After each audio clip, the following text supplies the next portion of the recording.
Afternoon. It's Nita with the Timepiece Garden. Whew, busy day. All right, so I had the fan solar panel up here, and while it gets a little bit of sun, it doesn't get enough. This area back here actually gets more. So what I'm going to try and do is unscrew it there and screw it in here, kind of through the grate, so it sits here on the shelf to see if it will get more sun. Is the easiest way for me to say that. Because it's not maintaining enough power to charge it during the day, so it'll run at night, and that's what I want, is at night. So it pulls air in from the vents, and then pushes it out through the door, so there's some air circulation at night, because, summer's coming, it gets hot.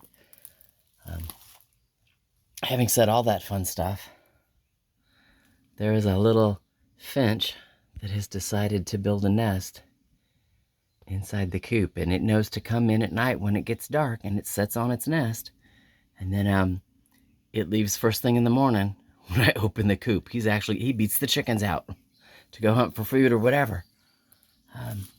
It's really cute that he does that. All right, let me get busy. Finish taking this down. Talk to you in a few. So I get it all moved down to the shelf, and I get a cloud. No, no idea if it works. We'll find out, won't we? All right, I'm actually off to the next chore, and I'll talk to you later. Alrighty, so you can see where like that tree is sticking all out into the aisle. There you go. And this one is not. What am I doing now is I'm cutting out all the hail damage. You can see I got dead branches and stuff over there. It's time to get the hail damage out of here. Cut it back. That way it's not rubbing against other branches, and then I can cut back stuff that's sticking out in the aisleway and make it so it focuses on where I want the tree. You can see where I've already done this one. I cut everything. Anytime you have two nodes, kind of like with the elderberries, there's a node there and a node there. This one can become a root, and that one can become the new tree branch. So I always cut it so there's only one node. So all of this will compost back in place. So the tree feeds itself. So that's what we're doing today, along with some watering in the front yard. So it's kind of, kind of back and forth. Do one thing, do another thing, back and forth. It's just how it is. Get the tree to do what it needs to do. So you can still see I got a couple of dead branches here I got to take off on this one, but for the most part it's ready. It's done. And then I can look at things like this branch here is growing in between three branches here. It just needs to come off because it's just going to rub and create damage. All right, let me get back to work. I'll talk to you in a few. Alrighty, mulberries are done. You can see all the green on the bottom. Again, I mulch in place when it comes to my trees, because most fruit trees are a softer wood. Next year you won't even see this. Standing straight on, you can see that I got aisleway, both sides. Mulberry is clear. Not clear, but it's clear of the aisle. Yeah, the peach is hanging out in the aisle. As I water, every time I water, I'll come to another row. So give me about a week and they'll all be done. Having said that, thinned out the inside, any of the branches that were broken, cut them back so that the good branches wouldn't rub up against them and create damage spots. Damage spots can let bacteria and stuff get in under the bark. It can kill the tree.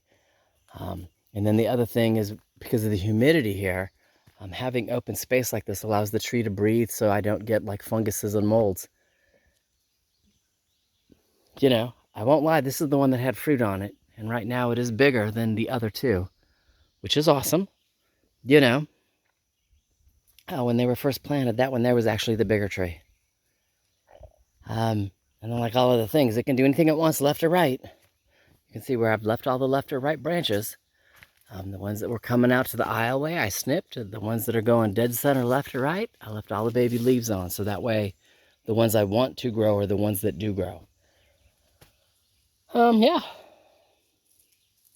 Now mulberries, you can't pollard them like you do a peach.